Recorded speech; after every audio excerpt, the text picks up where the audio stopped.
Ladies and gentlemen, boys and girls, how are my snipers doing? They're doing fantastic. Listen, Kaspa has risen a large amount in the last few hours.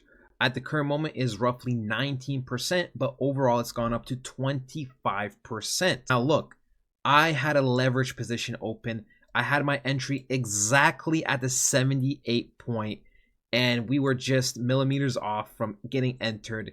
And at this current moment, we would have been up a 1 to 2. A 1 to 2 is fantastic. At most, we would have been pretty much up a 1 to 3. But man, oh man, am I a little cheese. But that's okay, guys. Look, this is why I say for crypto in general, right? Not leverage trading, because what I was going to do is leverage trade. For just buying crypto, you don't need to be this stingy, okay? Because imagine in this scenario, if I really wanted those extra few cents, that extra 0.5% cheaper on Kaspa, and Kaspa would just end up blowing up, maybe retracing a little bit and blowing up further. That would be the most annoying thing, just because I want to make an extra 1% profit.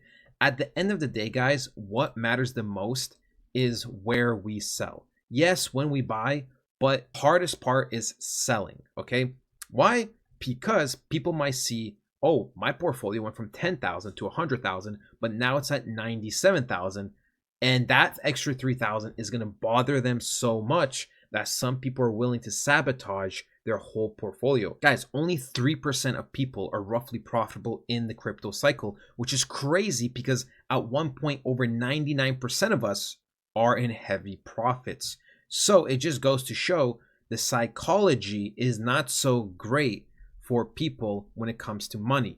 Now, before I continue with Kaspa, guys, this is my Bitcoin setup for leverage trading. If you guys want to copy it, a free one right here, a 1 to 2, very, very easy. I believe Bitcoin over the next couple hours will go down, retest this last relevant area over here before at the minimum going back up to retest this level or potentially this level right here. Now, I will say, if I break it down even more, there is a little bit of last relevant structure. So that's why I gave a wider stop loss, because we might see a little bit more of a dip before we retrace. So if you want to take this setup, it is right here on your screen. Feel free, right? For me, it's a 1 to 2. If you want to aim for these levels here, you could get a 1 to 3.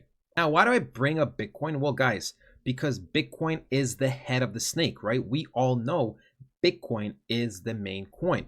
And at this current moment, if we look at the time frames, we can see we kind of have a reverse head and shoulders, right? We have a shoulder here, we have a very messed up head here, and we have a shoulder here. Now, you know, no need to worry, right? Retracements are normal, but the reason why I bring this up is because a coin like Kaspa or any other coin will be retracing and is a fantastic opportunity to be buying the dip.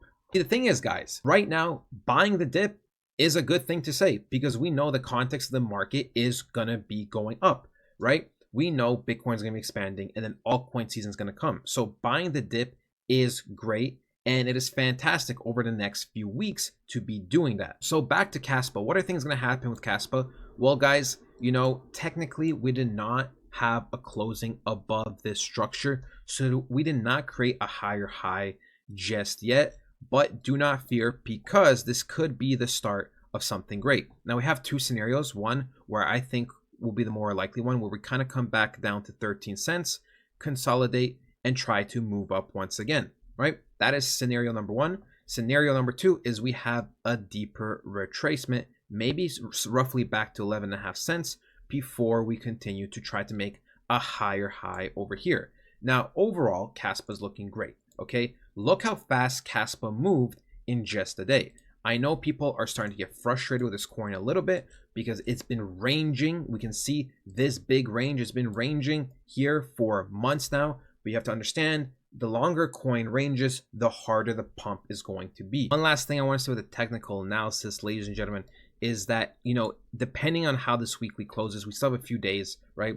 This could technically be the rejection off of this candle. And if that's the case, right, we'll have a little bit of a pullback and we will continue going up, right? I already said in the previous video that it's looking fantastic, right? This is the biggest Kaspa candle we've had since debatably June, and for sure since February. All right. So lots of momentum shifts are coming. Guys, your time is limited.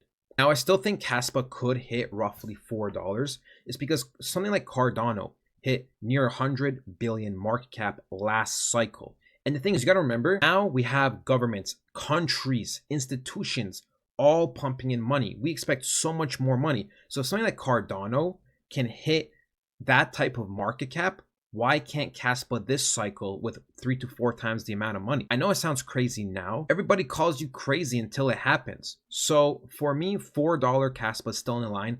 Yes, if you're trying to be more conservative, aim for, that $2 area, maybe $3 now. But for me, $4 Kaspa is my target.